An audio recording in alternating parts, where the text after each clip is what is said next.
And in case you ain't been paying attention, there's a global movement to make black people a landless race. There's a company whose name I'm forgetting right now. Say it again. BlackRock. Absolutely. They're buying up all the available real estate in America, and they're not reselling it. They're converting it all to rental property.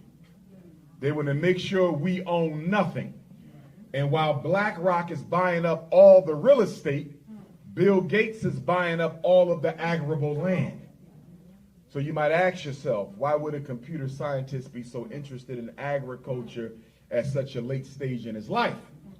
Because he figures, since so many of us as African people are well aware of the scam that COVID was, nothing more than a global African depopulation agenda, that we wouldn't take the shot and we wouldn't eat certain things. So Bill Gates said, well, since black people want to eat healthy, we're just going to put the disease in the crops.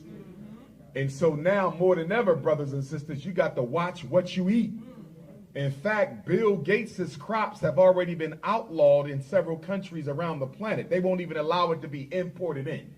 So if you think there's nothing wrong with Bill Gates' food, why are there countries around the world that won't even allow it to be imported in? So we got to grow our own food, and we have to stop selling the real estate that we do own. I don't know why black folks is selling homes you done already paid off.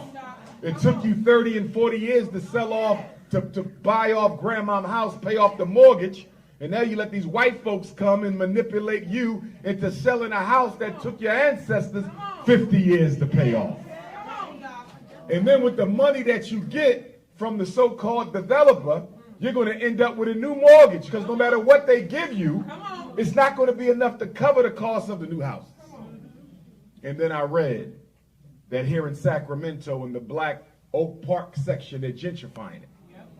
They said that black residency in Black Oak Park, Sacramento, was down 25%.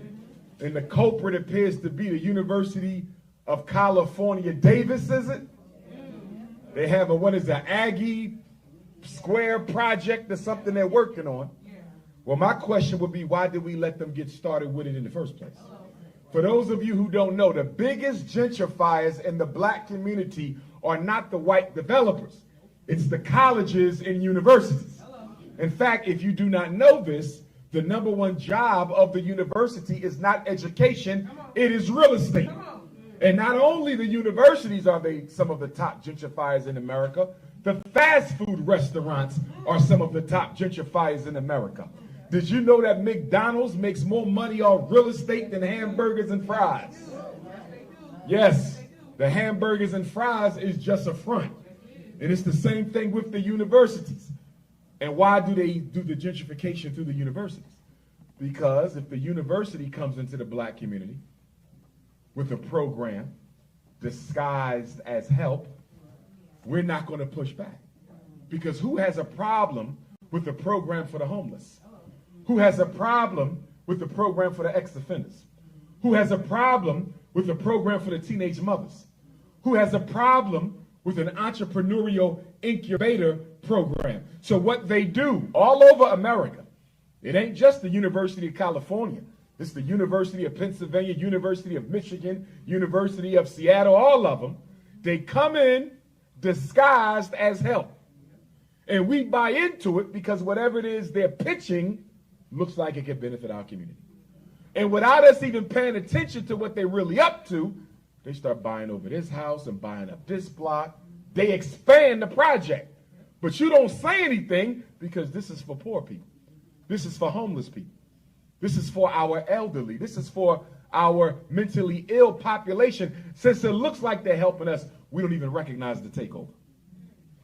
And then when they own enough of the black community, they shut all the scam projects down and just come on out with the agenda that it was from the beginning. They did it to us in North Philadelphia. Temple University had a PASEP program, Pan-African Studies Community Education Program in North Philadelphia, my neighborhood, born, raised, still live there. And nobody would check Temple University for how they were buying up North Philly because they gave us this Pan-African Studies program. So Temple gave us the Pan-African Studies program to distract from the fact they was kicking us out of our neighborhoods. And once Temple University had gotten all they wanted, they shut the Pan-African Studies program down. In fact, let me give you a piece of ironic truth. Do your research on all the white universities of America who offer a PhD in African or Africana studies. And you will see that most of the white universities that offer PhDs in African and Africana studies are some of the biggest gentrifiers of the black community. And the reason they offer the PhD in black studies is to distract you from the fact that they're only in your community to rob the real estate. Hoodwink, bamboozle, led astray, and run them up. Be careful of the charter schools, because they are also the gentrifiers. You find many charter in white suburbs. Charter schools overrepresented in the black community and in the ghettos of America. Why we don't see as many charter schools out in the suburbs? Because charter schools are a weapon of gentrification. I know this well because Philadelphia has more charter schools than any city in America, and Philadelphia is also the #1 gentrification city in America. Gentrification follows the charter school, and I'm explaining to you how this works. Let's say this is a community. All of us is a community. We live together. Every person represents a house in the neighborhood. White folks want to get us out. Can't just come in and kick the door down. We got UC California, University of California doing what they can do to take over the real estate. But you know what we're going to do? In addition to help them out, we're going to open up a charter school. But we're going to get somebody black to be the face of it, because Negroes don't do no research. They'll research if Diddy did it, but they're not going to research who's really behind the charter school. So they'll go and get Pastor Lemonade to front the charter school, right? And so you send all your children to this charter school. You think it's black. They call it the Malcolm X Academy. You think it's black, right? And then you notice when your child goes to the school, most of the teachers are Caucasian. Staff is Caucasian. Administration is Caucasian. But you don't say nothing because it's better than the public school they were in. And then you start noticing that the white folks who work in the school buying up all the abandoned properties, buying up all the lots, buying up all the buildings, turning the closed schools down into condos. And before you know it, 10 years later, the property value is so high that you can't afford to live there no more. And so what was once called the Malcolm X Academy is now the Adolf Hitler Academy for gentrification. Whenever you want to get rid of black folks, you got to shut down the schools that educate their children. And the best school to start is a charter school, because you do not have to be loyal to the residence where it exists. This is how they're getting rid of black folks all over America. Look at the cities with the highest amount of charter schools. They got the highest amount of black gentrification. And by the way, this decision to gentrify the black community was made in the year 2000 with the presidency of George W. Bush. So this was decided upon 24 years ago. This has been going on for a quarter century, and they almost done. And then they said, to deliver the knockout blow, after the universities scam as much black real estate from the community, and after the charter schools scam as much black real estate from the community, we're going to go to South America and get some anti-African Spanish-speaking migrants. And we want to fly them right into the black communities to finish off the gentrification. Because after all, we know black people have been brainwashed by religion to never stand up for themselves. They got to speak for everybody.